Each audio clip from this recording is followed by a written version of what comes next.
Assalamualaikum warahmatullahi wabarakatuh. Saya Zulfina Ramadhani Siregar dengan NIM 0305192035 akan mempresentasikan proposal seminar matematika dengan dosen pengampu Ibu Siti Salamah Boru Ginting, MPD, dengan judul Pengaruh Pola Asuh dan Motivasi Belajar Siswa terhadap Prestasi Belajar Matematika di kelas 8 pada materi bidang Kartesius.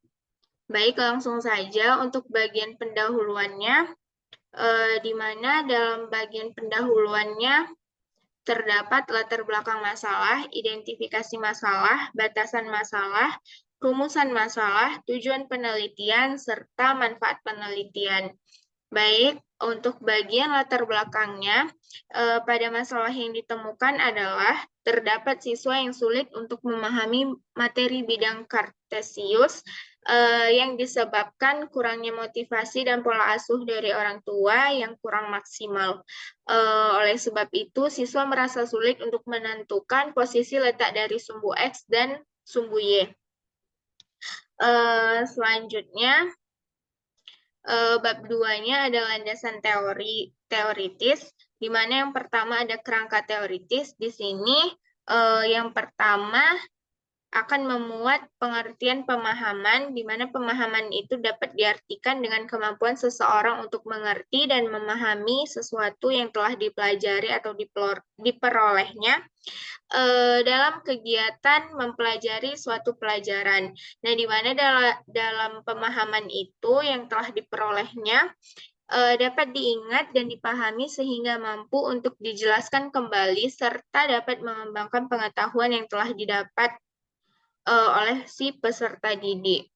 Yang kedua ada pengertian pola asuh, di mana pola asuh merupakan keseluruhan cara orang tua yang diterapkan pada anak. Pengasuhan dalam belajar pada anak memiliki peranan yang sangat penting dan mendasar untuk mempersiapkan anak menjadi pribadi yang mandiri dan berprestasi dalam belajar. Yang ketiga ada pengertian prestasi belajar, di mana prestasi belajar merupakan hasil yang diperoleh atau yang didapatkan oleh peserta didik dalam belajar sesuai dengan kemampuan yang dimilikinya. Prestasi belajar juga dapat diartikan dengan hasil belajar yang didapatkan oleh seseorang setelah melaksanakan kegiatan belajar atau setelah menerima pelajaran dari guru yang mengajarnya di kelas. Selanjutnya yang keempat ada materi ajar bidang Kartesius, di mana titik-titik pada sebuah garis pada ruang dimensi 1 dinyatakan dengan bilangan tunggal. Sedangkan titik-titik pada sebuah bidang atau ruang dimensi 2 dapat dinyatakan dengan pasangan suatu bilangan. Nah, bidang koordinat Kartesius itu memiliki dua sumbu, yaitu sumbu X dan sumbu Y, di mana sumbu X memiliki nilai bilangan positif dan bilangan negatif. Begitu juga dengan sumbu Y yang memiliki nilai bilangan positif dan bilangan negatif, di mana sumbu X itu dikenal dengan absis dan sumbu Y itu dikenal dengan ordinat. Yang kelima ada penelitian yang relevan, di mana yang pertama oleh Era Herfilia tahun 2021 dalam penelitiannya yang berjudul Analisis Proses Berpikir Siswa SMP pada materi koordinat Kartesius ditinjau dari adversity question. Yang kedua ada Bes Intan Permatasari tahun 2015 dalam penelitiannya yaitu pengaruh pola asuh orang tua, gaya belajar, dan motivasi berprestasi terhadap prestasi belajar matematika siswa MTSN Semakassar. Yang ketiga ada penelitian oleh Andi Saparudin Nur dan Berdinata Masang tahun 2016 dalam penelitiannya yang berjudul Pengaruh Pola Asuh Orang Tua, Konsep Diri, dan Motivasi Berprestasi terhadap Prestasi Belajar Matematika Siswa kelas 9 SMP Negeri di Kota Merauke. Selanjutnya yang kedua ada kerangka pemikiran, di mana pola asuh sebagai X1, motivasi belajar sebagai X2, dan prestasi belajar matematika sebagai Y. Selanjutnya ada pengajuan hipotesis, di mana pengajuan hipotesis merupakan jawaban sementara dan merupakan metode pengambilan keputusan yang didasarkan dari analisis data. Nah, dari uraian pada landasan teoritis, kerangka berpikir, serta penelitian yang relevan, maka dapat dirumuskan hipotesisnya, yaitu yang pertama, H0 tidak terdapat pola asuh yang signifikan terhadap prestasi belajar matematika di dalam motivasi belajar.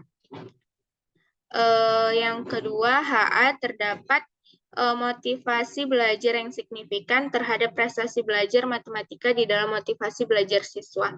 Selanjutnya, bab 3 ada metodologi penelitian, di mana lokasi dan waktu penelitiannya. Penelitian ini dilaksanakan di kelas 8 MTS Madinatus Salam tahun pelajaran 2022 dan 2023.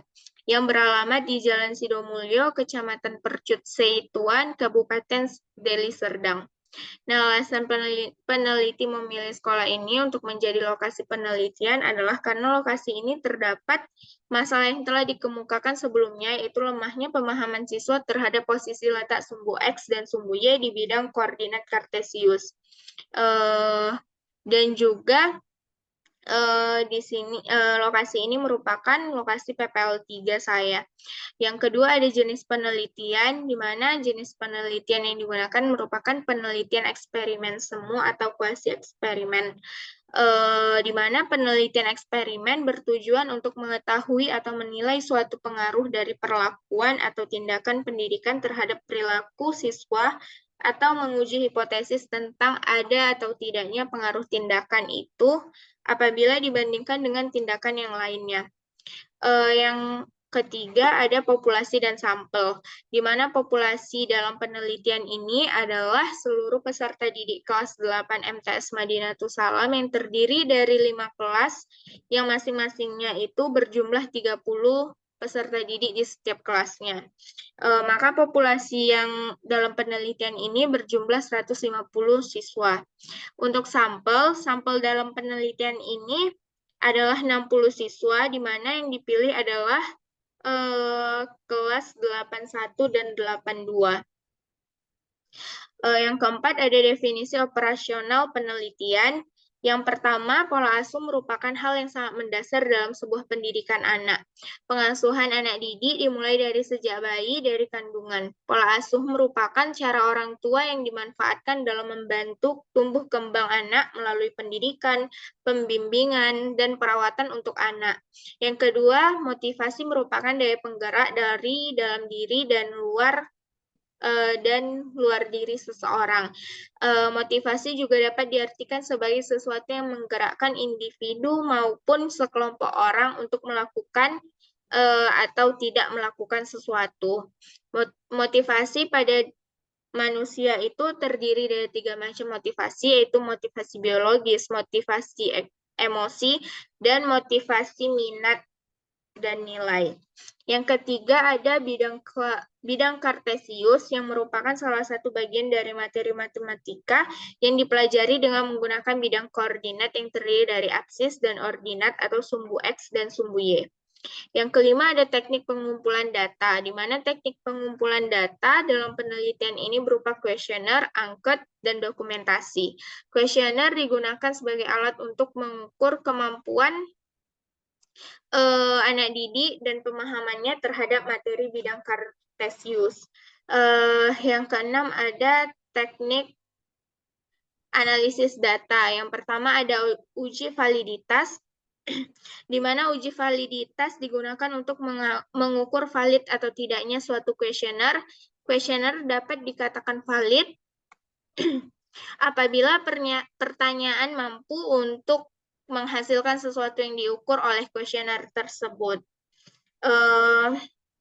Yang kedua ada uji reliabilitas, di mana uji reliabilitas adalah alat untuk mengukur suatu kuesioner yang merupakan indikator dari variabel atau konstruk.